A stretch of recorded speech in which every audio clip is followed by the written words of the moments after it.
7 કરોડના તળાવ બ્યુટિફિકેશનમાં તકલાદી કામના આક્ષેપો, 5મી વખત તપાસ છતાં કાર્યવાહી ક્યાં?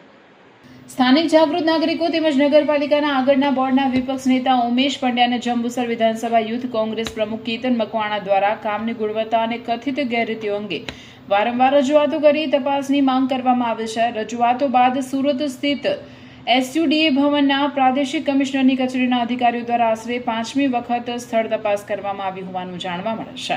5 વખત તપાસ થઈ તો કાર્યવાહી ક્યાં? કથિત ગેરરીતિઓ મળી હોય તો જવાબદાર કોણ? અને જો ગેરરીતિ નથી તો વારંવાર તપાસની જરૂર કેમ પડી રહી છે? સ્થાનિકોમાં એવો પણ આક્ષેપ અને રોષ છે કે તપાસ બાદ કેટલીક જગ્યાએ માત્ર દેખાડા પૂરતી કામગીરી કરવામાં આવે છે, જ્યારે કામની મૂળ ગુણવત્તા અને અન્ય મુદ્દાઓ યથાવત રહેશે. હવે શહેરીજનોનો સીધો સવાલ છે કે સરકારી તિજોરીમાંથી કરોડો રૂપિયા ખર્ચાઈ રહ્યા છે, સરકારી વાહનોમાં અધિકારીઓ તપાસ માટે આવી રહ્યા છે, સરકારી સમય અને ડીઝલ પેટ્રોલ ખર્ચાઈ રહ્યું છે, તો શું આ બધું માત્ર તપાસની ઔપચારિકતા પૂરતું જ છે? તપાસનો અંત ક્યારે આવશે? કાર્યવાહી ક્યારે? તહેવારોને ધ્યાનમાં રાખીને તળાવનું કામ ઝડપથી પૂર્ણ કરવા નગરપાલિકા દ્વારા કોન્ટ્રાક્ટરને સૂચના આપવામાં આવી હોવા છતાં કામગીરી સમયસર પૂર્ણ ન થતા લોકોમાં પણ ભારે નારાજગી જોવા મળી રહી છે. ખાસ કરીને ગૌરી વ્રત દરમિયાન શહેરની મહિલાઓને સ્થાનિક તળાવનો ઉપયોગ કરવાનો લાભ ન મળતા ધાર્મિક વિધિઓ માટે અન્ય સ્થળોએ જવાની ફરજ પડી રહી હોવાની ફરિયાદો પણ સામે આવી રહી છે. આ સમગ્ર મામલે હવે માત્ર તપાસ નહીં પરંતુ જવાબદારી નક્કી કરવાની માંગ ઉગ્ર બની રહી છે.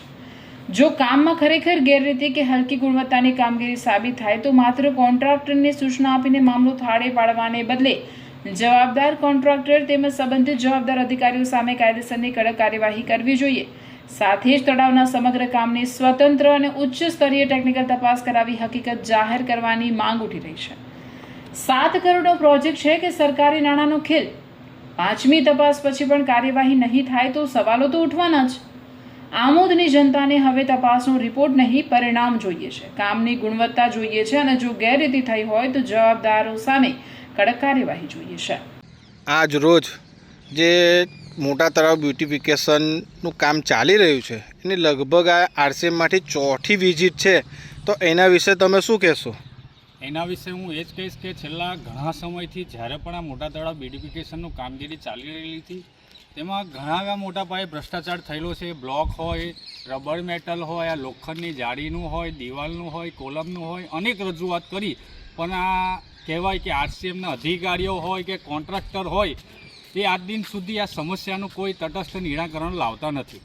આ 4થી વિઝિટ થઈ ત્યારે મેં પણ જાતે અધિકારીને કીધું કે જ્યારે તમે પ્રથમ વખત અહીંયા વિઝિટ કરી ત્યારે નગરપાલિકાના પ્રમુખ હોય, ઉપપ્રમુખ હોય, ચેરમેનશ્રી હોય, તમામ લોકો આ જગ્યા પર આવીને એમને રજૂઆત કરી. તે છતાં આજે ચોખ્ખું દેખાઈ રહેલું છે કે આરસીએમના અધિકારીઓ અને કોન્ટ્રાક્ટરની મિલીભગતના કારણે આજે કોન્ટ્રાક્ટર પર કોઈ કાર્યવાહી કરવામાં નથી આવી રહી, પરંતુ કંઈ ને કઈ રીતે આ લોકો 4થી વિઝિટ કરે છે પણ આ સમસ્યાનું નિરાકરણ ક્યારે લાવશે તે પણ અમે આરસીએમને પૂછવા માગીએ છીએ.